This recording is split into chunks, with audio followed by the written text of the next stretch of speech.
Meanwhile... Well, it's all bad news from the Trump administration. Their State Department, they've issued an incredibly cruel rule on how those applying for visas to come to this country must identify. Well, their cruelty knows no bounds. And Trump says the Democratic U.S. Senate candidate from Texas it's Talarico, his support for trans people is an insult to Jesus. Why would Trump care about that? Or think he knows. House Republicans have advanced a Don't Say Trans bill. They have so many versions of it. A vote in Idaho against marriage equality did mark some progress. Yes. We'll take our crumbs where we can find them. The wicked governors in Florida and Iowa have attacked LGBTQ rights this week. And here's our favorite line of the week. An anti-trans judge says, it's not irrational for a legislature to encourage citizens to appreciate their sex. God. New York Mayor Mamdani has appointed the first trans person to head a New York City agency. Very impressive. And the European Union Court rules that all member states must recognize people's lived gender identity. It's quite a contrast with the United States. It is, and we'll talk about other contrasts like that as we go along.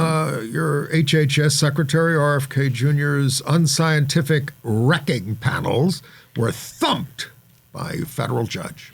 Did you see that he left a toxic house for Chelsea Handler? He sold her his house, and it's just riddled with problems. God. She hasn't lived there yet. She bought it 4 years ago. Did she sue him? Chaz Bono married his longtime partner. And we have progress to report from Kenya, but terrible regress in Senegal. Okay, let's jump into this. Let's do. Now, well, first of all, let's talk about what we did this week. ta-da! We're fighting ICE in New York. Hands off New York City. I know you're doing this all across the country, and I hope all of you are getting ready for the March 28th No Kings, No ICE, No War demonstrations that are going to be taking place all across the country. Just Google the name of your town and March 28th, No Kings, and it will come up. So yesterday, we have little pockets of resistance around New York City. ICE is here.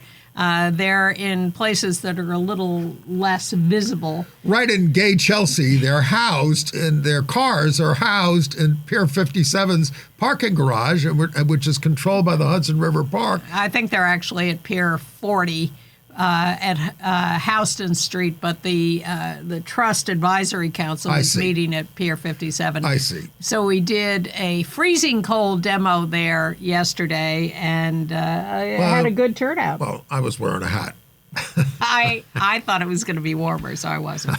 Anyway, this is just one of the signs we carry. Yes. By the way, this was the week that the FCC chair, Brendan Carr threatened to revoke broadcast licenses over our war coverage.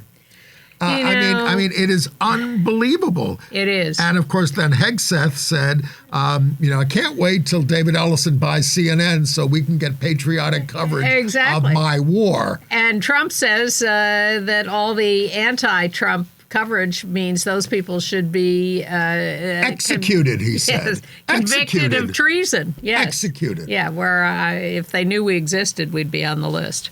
Okay.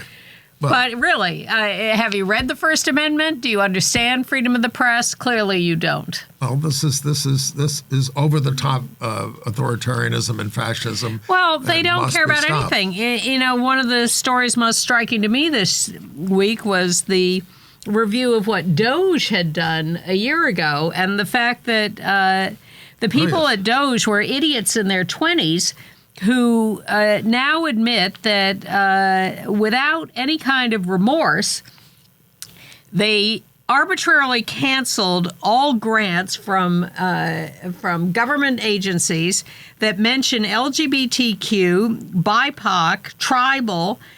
They ignored the review rules. They said getting the LGBTQ, that was the easy stuff. We just asked ChatGPT, Yes. and they went through all the grant proposals and anything that mentioned LGBTQ. And they got rid were of. paid handsomely for their They certainly destruction. were. They made arbitrary personal decisions. They said they were reducing the deficit, which they now say didn't reduce the deficit. Oh, they admit it? Yes, they admit all of this, and they have no remorse. It was all just about hurting people like us. Well, I am encouraged. And black people and women, blah, blah, blah. We were hit by a tidal wave in the first few months of the Trump administration. Didn't we warn you? Yes, we did. Nonetheless, the tidal wave hit with all of this stuff. And I have to say that I am slightly encouraged by the judicial decisions we're getting these days and the fight back in the streets and whatever. I mean, we're going to go through a horrible list of things they're doing. Yes. But people are sort of recovering from the tsunami that hit and getting up on their feet and fighting back. But, they were brushed back by a lower court on, their anti-DEI efforts in universities. So now they have another way of getting what they want out of that through the grant process. You want a grant, you have to comply with our specifications.